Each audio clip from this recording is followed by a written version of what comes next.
Hello ladies and gentlemen, this is Pangolin Advisor, also known as PANCZASU, and welcome to the fourth part of my Hissho playthrough in Endless Space to Supremacy expansion.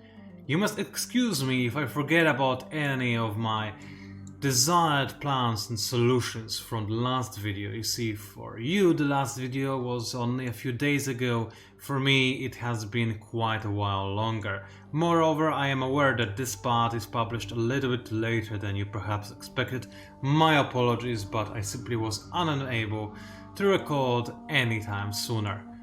But at the very least the wait wasn't all that long, I hope, and now you can enjoy some more bloody fighting against all of the violent Xeno scum. So let us get right to it.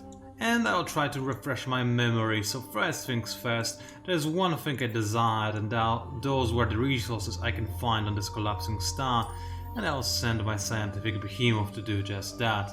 By just that I mean grab them. Yubela is a tempting place to send a colonizer to. Now keep in mind, just by sending a colony ship, I don't have to actually colonize this system. I can just keep the colony outpost ready to be created, turned into a colony, basically infinitely without any penalties.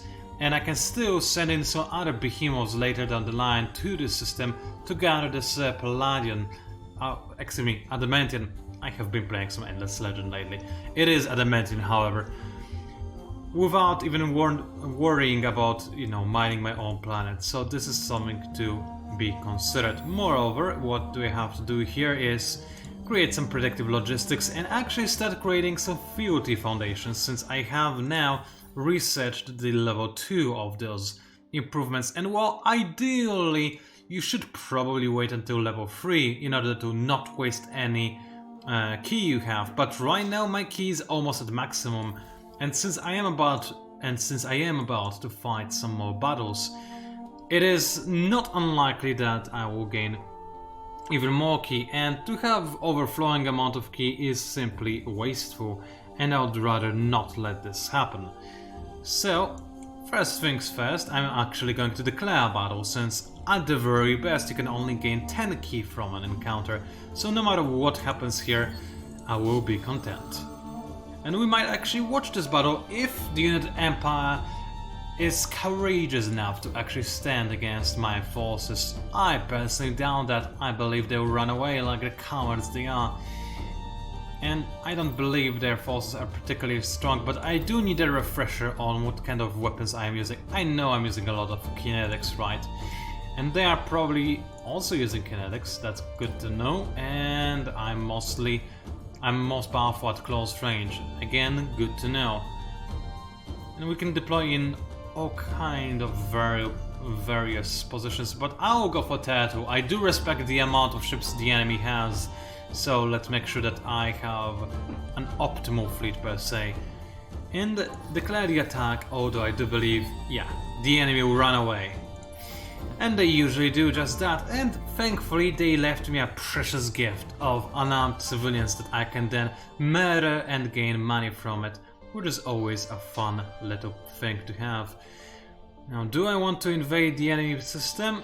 It won't do me really much good, since I will be unable to take it out quickly, but I can bombard it for one turn just to see if I can blow up any of the essential defensive structures. So let us just go ahead and bombard it, see if I destroy anything important. I don't. I did force one draft, which is nice, but the inability to blow anything up does tell me that the enemy most likely... Oh no, I don't want to continue this. Oh, it's too late. Oops. I meant to retreat from the invasion. That is unfortunate. Anywho, it does tell me that the enemy does have some pretty powerful defensive structure, but that was somewhat expected. A new alliance has been created between Sophons and the Lomeris, which I personally don't really care about for the time being. And the Hissho want a science agreement, which I will accept, since I do not really worry about them winning the game too quickly.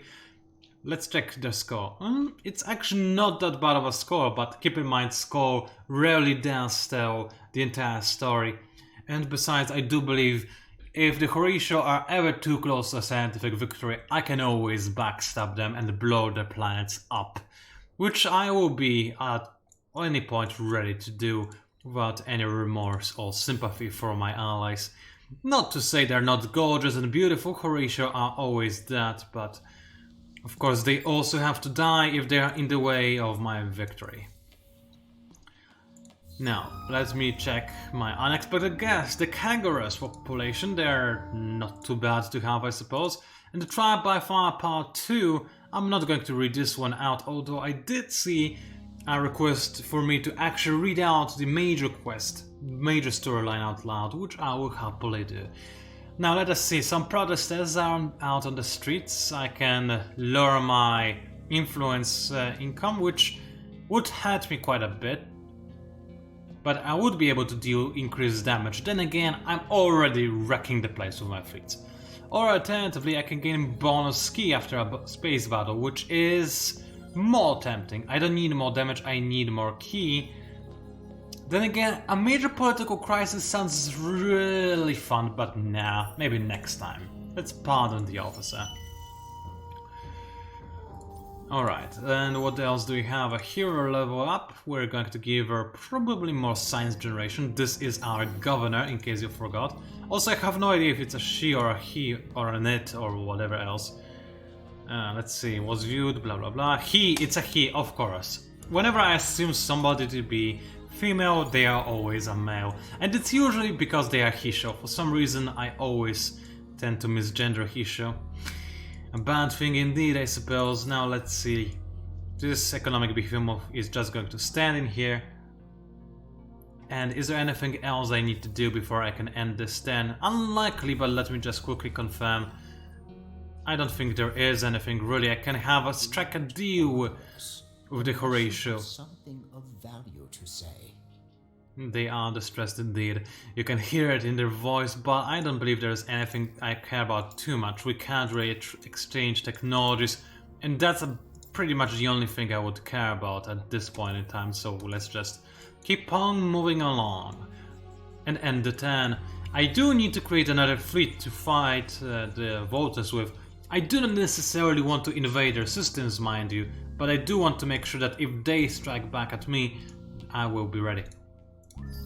Well, regardless, let us finish this turn. I also do realize I might speak in a slightly different manner to the last time. Keep in mind that the last 3 videos were all recorded on one day, and today, well, it's an entirely different day for me. So I might sound quite a little bit different than I did before.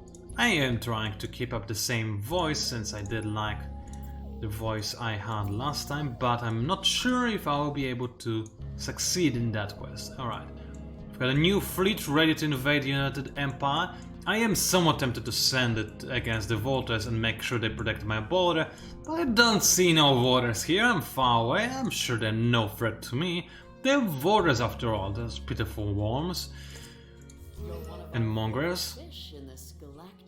And for some reason, the families really love me, and this smack is... Holy balls, what's wrong with her face? This is disturbing. I feel like killing them just to make sure that I don't have to look at her image. Don't get me wrong, I have nothing against the Lumeris. Lore-wise, one of my favorite factions in the game, but this face was just creepy. I have never seen them cordial, and I have never seen that face either. It's just flat out weird to me. Alright. Now, what do I want to do with this quest? Honestly, both of those rewards are kind of meaningless, honestly. Both fighters and bombers are severely underpowered in my eyes, unless they have been recently buffed in a patch I did not notice. It's possible, I haven't checked the latest patch notes, and there was a small patch added to this game, but I believe it was too small to include a major change in balance. That being said, if I were to use bombers or fighters, I would probably use bombers, and honestly, this quest is also much easier to succeed in because it requires you to stay somewhere for 5 turns rather than get to somewhere in 10 turns. So let's just go ahead and set up a trap. Where do I need to set trap? In Ibala? Where is Ibala? I don't see it right off the bat, so the answer to that question is too far away for me to really have to worry about it. Very well. Let's see what else do we have. Another invasion attempt. Let's bombard the enemy one more time and make sure I do retreat this time around. And another draft. The enemy truly is terrified, but unfortunately no improvements were destroyed, which really does break my heart. I wish my soldiers were a little bit better at aiming their bombs and missiles and grenades, but such is the way of things. Sometimes you don't blow things up. I did manage to create myself a load of Hyperion, which is nice. And by the way, this break I made over there, just before saying that I managed to grab something, was a break I needed to drink some tea, since you know I always do just that. I'm going to arrest the spies in that quest I just dismissed without even looking at it. It's a quest which doesn't really have worthwhile rewards ever, and is just there to give you some extra influence, in my opinion. Alright, I did not check what happened on the marketplace, but it is all resources are in demand. That's good to know. I could sell all of my red sank for 4,000 dust. That's not that much, and I could potentially use this red sank. Actually, I already am, so yeah, I'm probably not going to sell that. What else do I have that I don't want? Super PANCZASU thing, I suppose. And I might use some other things later on, but super spads I most likely won't. So let's sell them for a little bit of extra dust, since I am hemorrhaging dust. Oh, hemorrhaging is not the right word, I'm losing like 8%. I mean, a bit more than 8%, but not a lot of dust per turn. I can keep this up for a lot longer than I currently am. Besides, if I just queue up a bunch of enemies, then I'll regain my dust. And hey, it's Vodiani, one of my favorite factions in the game. Aesthetically and lore-wise at the very least. I do adore the Vodiani. I need to create a few guides for them, I believe, at some point, because they are an unusual, very powerful and very fun faction to have. Anywho, let's let my speedy scout around the area, nice and quick, and man, I love Vodiani so much. Probably for the same reasons I always liked the Broken Lords in Endless Legend. They are very alike after all. Anywho, let's just control the system for the time being, make sure I am ready to invade and besiege it. Reinforcement fleet is already on its way. Now, because I already have a reinforcement fleet heading to Narcos, I could just use this one for defensive purposes. But it's the vultures I'm facing and the United Empire on two separate fronts. Some people could be afraid by this. You know, that they wouldn't be able to protect their citizens. I am not. My citizens are the Horatio themselves. I'm sure they can handle themselves. Now, as for this battle, we're going to watch that, since I am most likely going to lose it, but my key is over 90, which means that if I gain 10 key from this battle, which is likely since the enemy has the advantage, then I would go over 100 key, and you cannot have over 100 key, because when you do, it is just wasted. 100 is the limit. So let's go ahead and specialize one of my planets with the Futy Foundation. And this way, my key is now way lower than it was before. Nice and easy, and now I can just go ahead and gain some more of it. Moreover, I am certainly going to increase my dust production, since, I mean, it's a cheap improvement and it does help me deal with my current dust problems. Honeycomb Scope is actually a surprisingly good upgrade to have on your border systems, but on my home system, I don't believe I need it, since it is surrounded by my other systems. Do I need another behemoth? Well, not yet, but soon enough I will want a mining behemoth. So I might queue it up, but only a little bit later, I believe. I might want to grab Futy Institute upgrade first. Then again, being able to mine some more resources ASAP is very tempting indeed, so let's grab Behemoth Exploitation and Mission Flexibility. Oh, those are very time expensive upgrades actually. I might ignore this branch of Behemoths after all. I will think about it. Anywho, Emacs has some more production to do, so let's go ahead and grab Predictive Logistics and all of the good stuff I got on my home system and then follow it up with colonizing a gas giant and the like. Anything else I need to deal with on any of my systems? Doesn't look like it, so that's very good. And let us go ahead and deal with this battle. What do the pirates use? I do believe the pirates will win this fight. They have a superior fleet, they have 2 middle ships, and the station is usually very powerful and very dangerous. However, it won't be if it deploys in the first section, and I believe there is a chance that it will deploy right over there. So let's go for turtles, since I do believe the pirates will mostly utilize, well, with some small exceptions, but their big ships are going to utilize mostly kinetic weapons and missiles. So this should be a pretty decent setup. This Castro is guaranteed to die relatively quickly, but the middle fleet has a chance to destroy some of the enemy ships. So let's see how well I do. And this fight will also give me the opportunity to relax and drink some tea while you enjoy the carnage that is about to unfold. We are going to skip straight to the action, however, as there are many things that we need to deal with in this particular part of this playthrough. We need to save time, since we're going to watch a lot of fights as well, because those fights, let's be honest, they are absolutely ultra gorgeous, and I do love watching those. Actually, am I recording? Let me just quickly check that I am. And indeed I am. Good. I'm just a little bit paranoid sometimes, and I needed to make sure. Alright, my ships are dying like flies, but that was unfortunately to be expected. And what is the ship in the upper area? That is a jaw ship. That is unfortunate. This one is going to be very good in long range. And because the station was deployed on the proper area, that being the middle one, the enemy is going to absolutely tear through my ships. It did go down, however, and that makes me very happy. Station is always quite terrifying.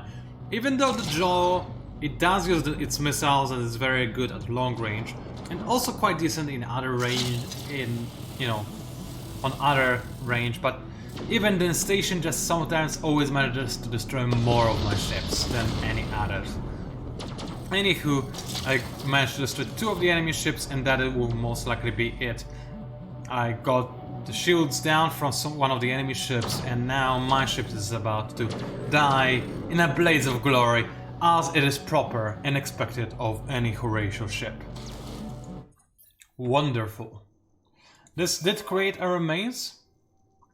Acceptable losses, I do agree with that, and this is going to create a new curiosity for me to explore. Unfortunately, this will cause the ship system to be besieged, which is suboptimal, but nothing I cannot handle. And now those pirate ships will be easily destroyed.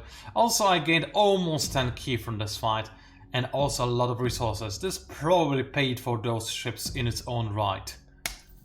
Besides, this was a very outdated fleet right there, so again, I don't particularly care about losing those ships. Sounds cold, I am aware, but I am a very cold person after all. I am the giant space pangolin. Everything else are just termites to me. Space termites, but termites nevertheless. Let us continue moving to everywhere my ships need to go. And my ships were supposed to stop at Playon and destroy the pirates, but I guess they forgot. Or rather, I forgot to stop them.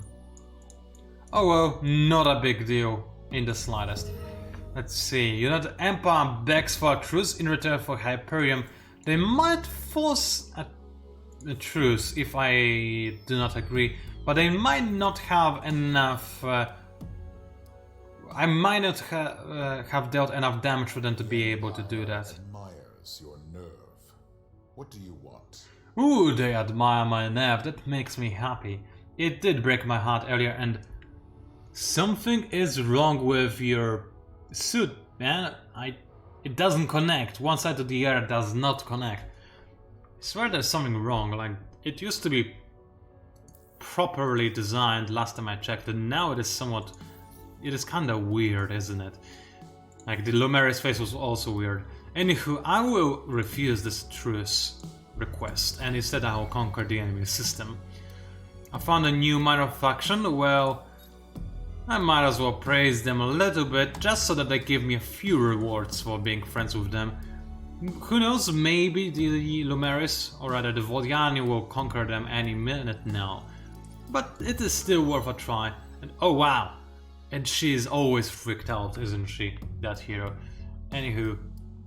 Wait, she was my governor? Yes, she was. Alright. More influence on planets, that is always good. And what else do I want? More industry production is most likely it, so let's go ahead and grab. Oh wait. She only got one level up. Well, that's still good enough, I dare say, so let us go ahead and fight. What was this ship? It was a Volter's ship, a scout ship in fact. Well, it's going to run away. So this fight is truly meaningless. I can invade the enemy system, but that would be pointless. I need more troops in order to have a chance at succeeding in that. And these lost ratio, you're just going to keep exploring and scanning around, so keep going along, keep moving along. Home Center has the National Museum to create, that's perfect. First Fugitives Foundation is already in production, which is going to improve the system's FTSE production by a humongous amount, which makes me rather happy. Anything else I need or want to do at this point? Well, I could create another fleet, and I'm quite tempted to do just that, so let us do that. Then again, I do not have the Adamantium to create another Falcon. Not yet, but I can start working on kites, so let us create 2 kites. Nice and easy. Wait, was that how I did things? Yes, 2 kites, a Falcon and a Kestrel is the way to go for the time being. However, research-wise, I have already reached new eras. Not in the military section, and I wish along for universal aerodynamics so that I can get integrated theaters to get even bigger armies. However, for the time being, I will be satisfied with other things. I'm not sure what things exactly, however, so give me a moment and I'll figure it out. Fuelty Institute is always a tempting thing. Besides, I might need system shields at some point. I could upgrade my ships to be even more awesome, which is very tempting. In fact, I might do so right away. Glorious Bastion, probably not that important. Red Blade Assemblage, very powerful thing to have indeed. And of course the carrier ships. I can't really use those right away, but it will be very tempting nevertheless. I'm not too sure, honestly. I might actually go for mission flexibility and behemoth exploitation. Those are never bad things to have, just to have one behemoth fly around and deploy some probes to gather around, minerals and whatnot. So let's do that. It's not going to be a very difficult research to grab, and in the meantime I can continue making good ships to use against my enemies. And then I will probably... I think my ships are good enough as it is for the time being. My only real problem is the fact that I can't have more of my ships in a single fleet. So let's go ahead and try to reach for the next military era. I could speed things up by researching another scientific improvement, which is very tempting indeed. So optic research labs will certainly improve my rate of research by quite a bit. And in fact, let's make this my priority, just so I can grab more research faster. And then after I get my behemoth improvements, let us grab behemoth weaponization, so that later on I can actually use juggernauts for war. Then again, it's not... Oh wait, tractor beam. Yes, you do need a tractor beam. This is such an amazing thing to have. I want to always have it. What else do I want? I don't really care about basic boiling pod, but blast effect battery is very powerful indeed. And lethal squadrons, not so great, but quantum jump damped circuits, also a very powerful thing to have indeed. Still, deep space personnel, probably not worth it. Advanced swarm missiles, again, unless they have been buffed and I haven't noticed, they are quite worthless. I do have a good amount of titanium and hyperion, so I could go ahead and improve ultra dense slugs. and weapon torpedoes, but then again I already have this technology, so I feel like it would be a bit of a waste. Flotilla shield is never a bad thing to have, however, and reactive plating also never a bad thing to have, I would say. Wait, what bonus does it give you? More experience per absorbed HP. That's very good for ships that are made closer to the end game. So let's... Actually, I don't need to grab that. I only need 3 improvements. So survival suits and behemoth weaponization are all that I'm going to grab.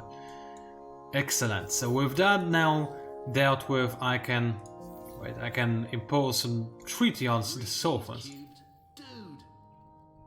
Well, the Sophons, I don't really care about them having ships in my sphere of influence, and I'm not quite ready to, you know, unsettle them or invite them to a war against me.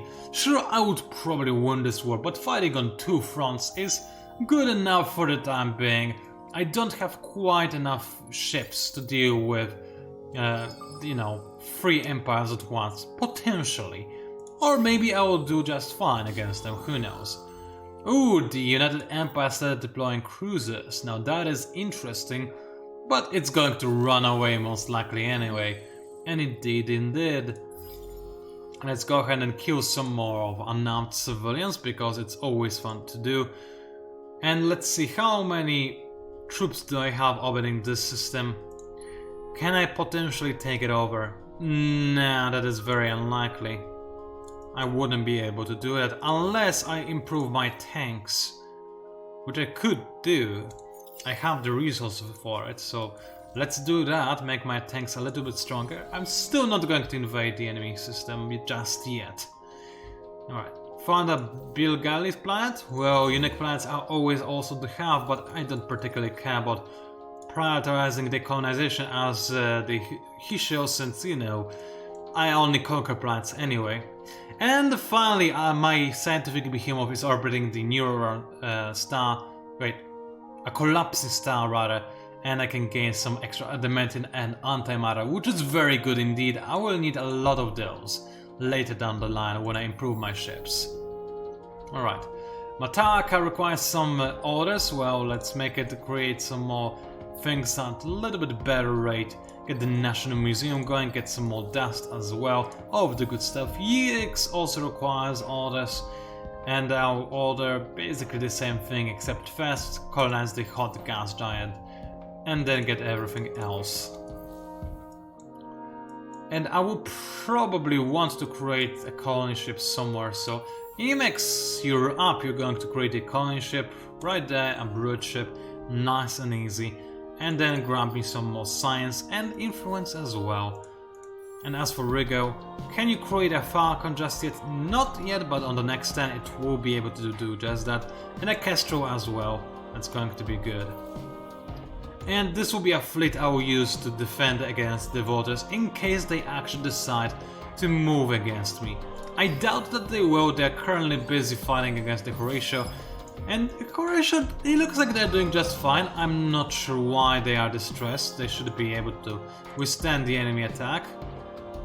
Oh, the Vultures are actually buying a lot of neutral ships or stealing them from somewhere. Well, that's good to know, and in fact these are pretty decent fleets, I have to admit. Oh, they are using mercenaries, I see. Oh, that is good to know. Nevertheless, well, I might help the Horatio at some point, but I won't necessarily prioritize it. I don't believe it to be necessary. Anywho, the Sophons attack me.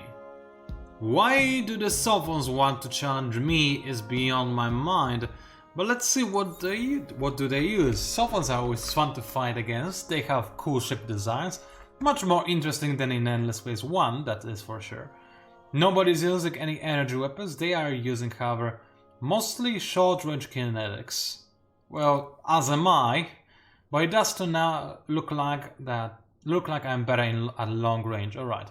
Kestrel is going to be in a fair lane where it cannot be potentially challenged or attacked. As for kites, I'm going to deploy them in the middle lane. And I don't think I will deploy anything in the upper lane. I just want condensed firepower in the middle lane and one ship in the other flotilla, just so that I have the extra damage bonus. Of course, I could move my Falcon or one of my kites, but that would move them to the other flotilla, and then they would attack as if they were at long range. Besides, there would be a long range regardless. Oh, it's the wrong battle card. No matter, I should have used Tattoo. I meant to use Tattoo, but Sense for Scrap will do me good. From Scrap, rather. And you know what? I will not skip to action this time around. I do want to watch all of our ships prepare for this engagement and see what happens. Looks like the enemy ship is already damaged, in fact. Which is interesting. And indeed, it is damaged. Well, it's probably going to fall apart rather quickly then, unless it has some really powerful defensive modules. Which I doubt, by the way.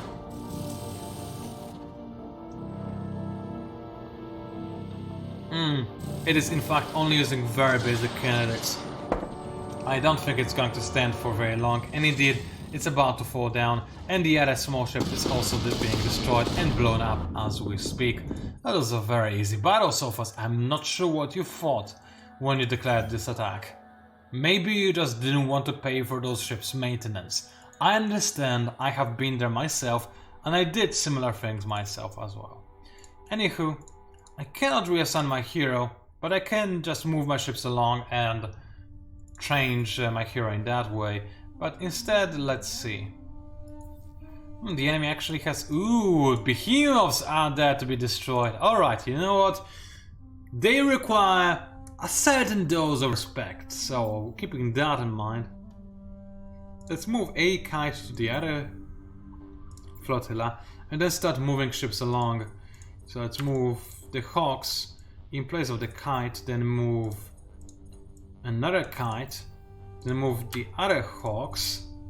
This is a very nice nifty trick for you, for when you don't want to move, for when you want to move your hero, but when you are unable to do so since you are in the enemy territory. Alright, and I already have the latest and newest Kestrel in this fleet because I never really upgraded them. And now this fleet is considerably better since it has a hero ship in it as well. Well, I am not technically speaking at war with this Sulfon, so I don't have to destroy their ship. And I don't necessarily want to spark some more conflict with them, so let's just go ahead and destroy the United Empire's behemoth. Let us check the deployment zone. The behemoth can only deploy in the middle area, and they are actually using bombers, which would be scary if not for the fact that I'm actually using, you know, close range kinetic weapons, which also deal with the bombers quite nicely. Alright, I'm moving the flagship to the lower range since it will always be able to fire upon the enemy behemoth from over here, and it doesn't care how far away the enemy is because it uses beam weaponry. And if the ship in the upper flotilla, it will not always have the proper firing arc to attack the behemoth in the middle. So let's keep that in mind. Again, I probably should not have used Science Scrap, but then again, I forgot to even check what the enemy behemoth has. I'm not sure if it has anything whatsoever. So anywho, I will let my ships arrive. I love the ship beaming and animation, and let's check. The behemoth is using mostly laser weapons. Alright, that is good to know. I will try to be at short range rather than middle range, so it should be okay. And honestly, I believe behemoths are really... I believe that the game really overestimates the power of behemoths, and they are not as formidable as you might sometimes be led to believe, just based on their offensive and defensive power alone. They should be able to... yeah, they should be able to destroy it quite easily. That being said, it is using Hyperion specific lasers, and it's destroyed already. Never mind, it died very quickly.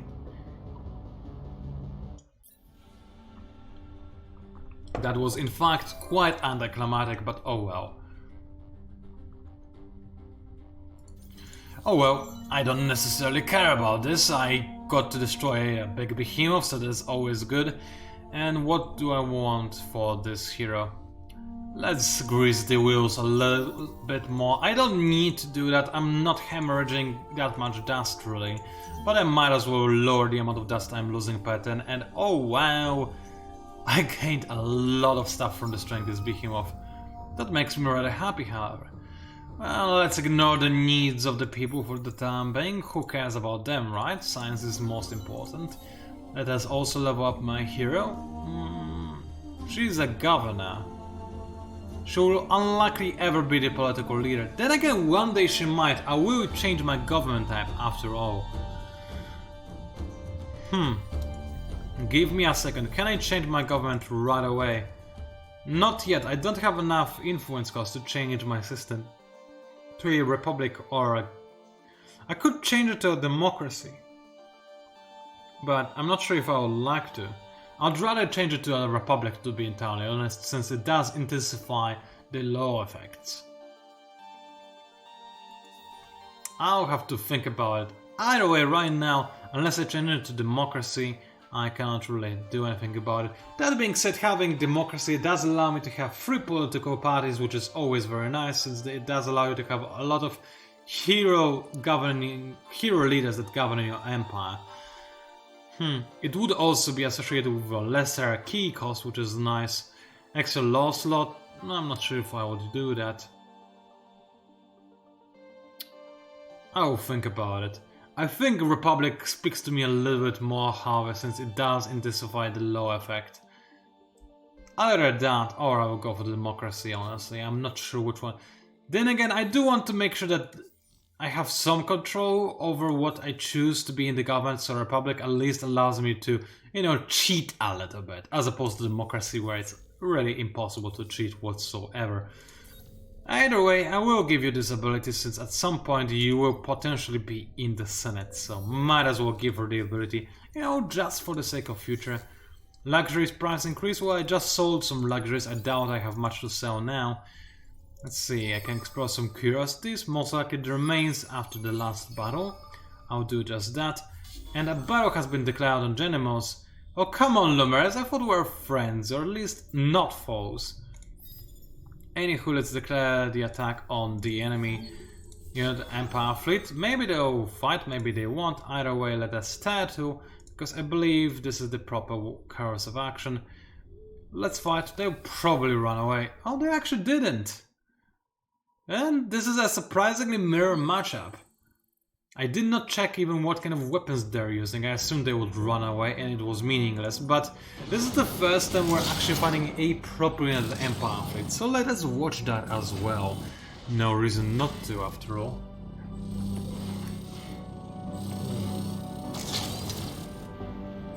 And again, like I just said, it is a surprisingly mirror matchup, since they are using some kinetic weaponry as well, but I am using upgraded weapons while the enemy is using just some basic crappy weaponry systems, so they should be quite easy to deal with.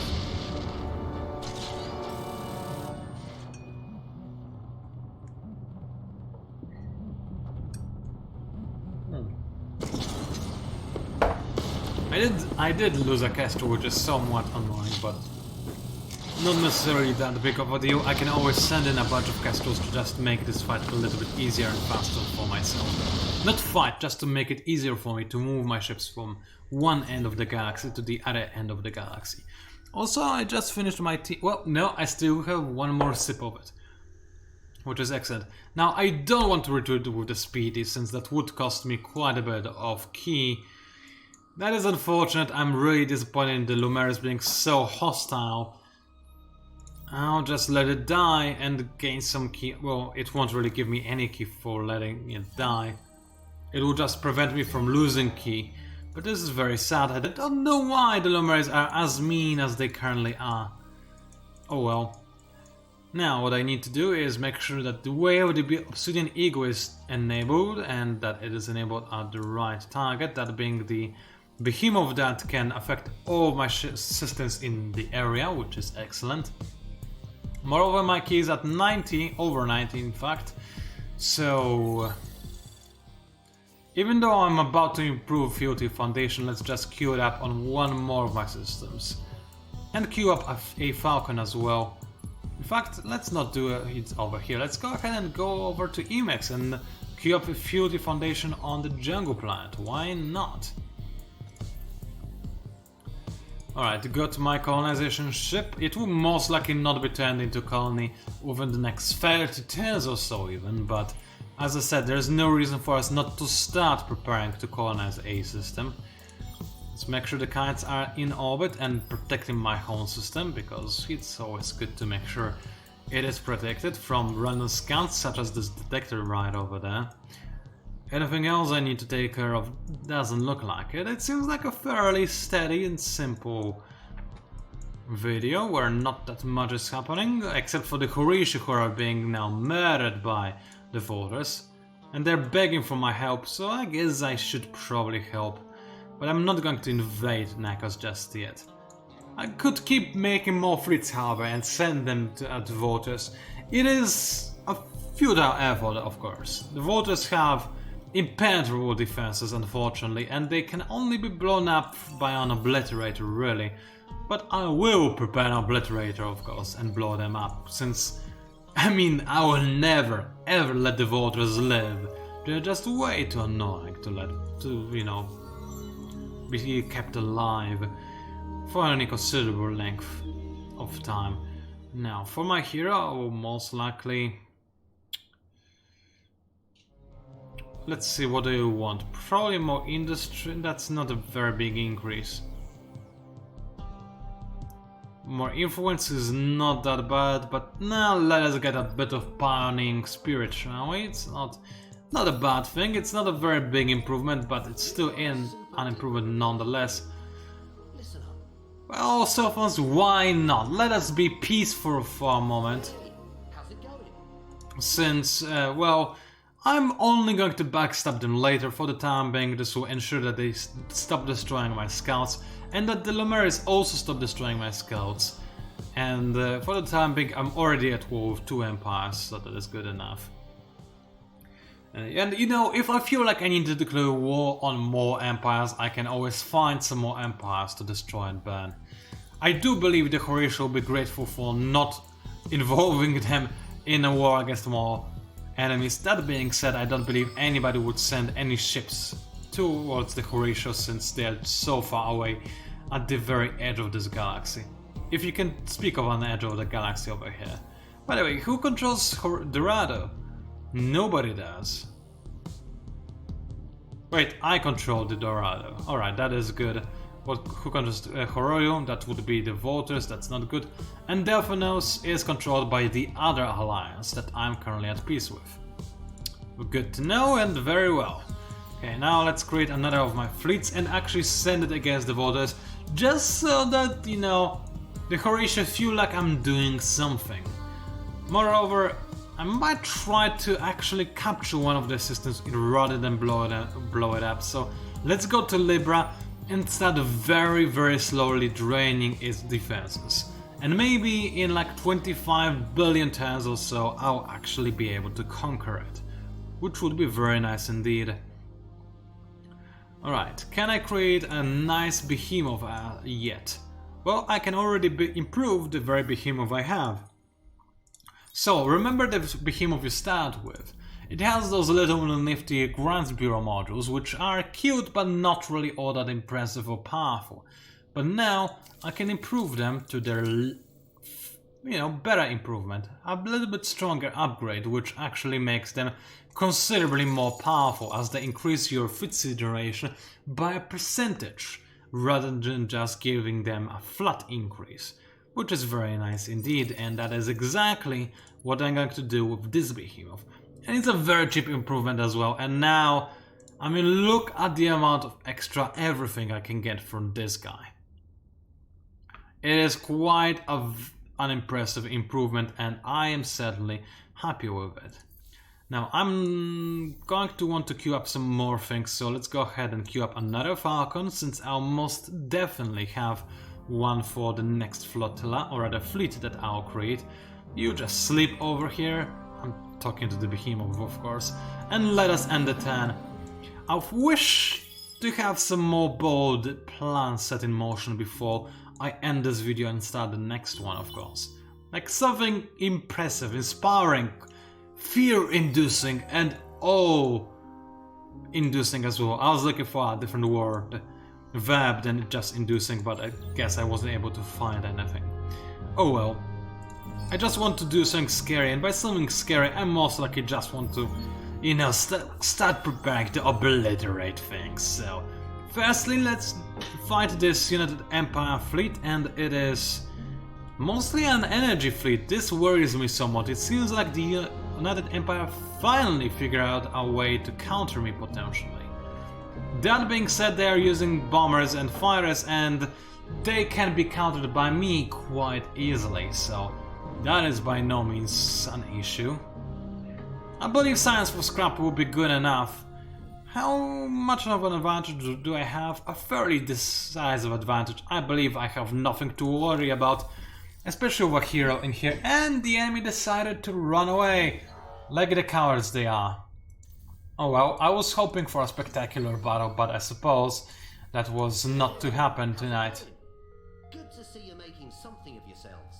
And Sophons are being cocky as they always are. Don't look at me! Dixie. Don't look at me, Lumeris, you're looking so creepy. I have never seen them as creepy as it is right now. Maybe, just maybe, it is my imagination, but they look plain wrong in my opinion. Alright. Do I want to start trying to besiege the system? Well, maybe, just so that the Sophons cannot do the same, since I am afraid they might try to do something fishy if I let them. So let's go ahead and start preemptive bombing just a little bit, just to test the enemy defenses, and then now probably try to blitz the enemy a little bit. So they are drafting again, and again I wasn't able to destroy any defensive improvements or any improvements whatsoever, which is somewhat surprising. But at the very least the enemy is slowly running out of, well, they are not really running out of people, but they don't have that much defense on their system anymore, which is good. Pirates are being annoying on play on, but this is nothing that I really have to worry about too much. Play on is well defended after all. Let's prepare to colonize probably an ash planet, let's be honest about it. And a large ash planet, because why would I colonize something else, right? This is a very hostile environment indeed, but at least nothing is on fire, technically speaking, so it's not that bad. Then again, with all of those thunderstones, it does kind of look like Earth at the very early stages of its development, doesn't it? So maybe if those people wait just for a few dozen million years, this planet will turn into an actual paradise. Or, you know, I could always terraform it, but I don't feel like terraforming anything, so I won't. Now let's move my exploration ship along, and now that it is actually at peace with, you know, the Lumeris and the Sophons, it has nothing to worry about. And hey, I am not as warmonger or bloodthirsty as some people believed me to be. I actually declared peace. Only because the other empire offered it, sure, but I declared peace nonetheless. Or rather accepted peace, I suppose, is the proper terminology. Let's grab the honeycomb scope and let's make a kite or two. Why not? Behemoth weaponization is in order, and I am ready to create a new behemoth type. A new behemoth to exploit some areas, so let's create a mining behemoth. And this one is going to just fly around the galaxy and gather, you know, luxury resources, not luxury, strategic resources that are hard to come by. Now, I could use coal miner. The good news about coal miner is that it gives you ridiculous amount of FTSE as well as strategic resources. The bad news about it is that it depletes plants, making them basically unusable. Then again, I'm planning to send it to faraway systems where I don't care about the planets that I could exploit, so coal miner it is. Let's destroy every planet I come across, Craver style. Make sure I can get all the good resources out of those planets and leave nothing for my competitors to keep. Moreover, since this behemoth is meant to move at a relatively fast pace, let's replace one of the coal miners with a Hyperion engine just to make this guy move at a reasonable pace. Let's give it some defensive modules, of course, so that it doesn't get destroyed by random wannabe fleets. And as for weapons, what is the most powerful weapon I have? I will need some improved high ice slugs, most likely. They still are the most powerful thing I have DPS wise. Well, paired up with the basic decay torpedoes, but they also defend my ship, so let's have both these and the torpedoes as well. To have a nice mix of everything I can have. And this ship should be able to, you know, withstand any attacks in the dark area of the universe. And let us queue it up. 5 turns is a relatively long wait time, but again, I can wait. This is by no means an issue for me, and I can also end this particular turn. And the last sip of my tea. And most likely, after I deal with this invasion, finish this video. Now, ladies and gentlemen, I would like to remind you that this video will be, already this series is shown across 2 of my YouTube channels. This particular one was, and as you can obviously tell by watching this video, is on my PANCZASU channel, the old one. But I do have a new channel called Pangolin Advisor, where I have most of my Forex dedicated stuff, and I'll have some more videos coming through, not only regarding strategies and whatnot, but recently it was suggested for me to create a video regarding endless lore.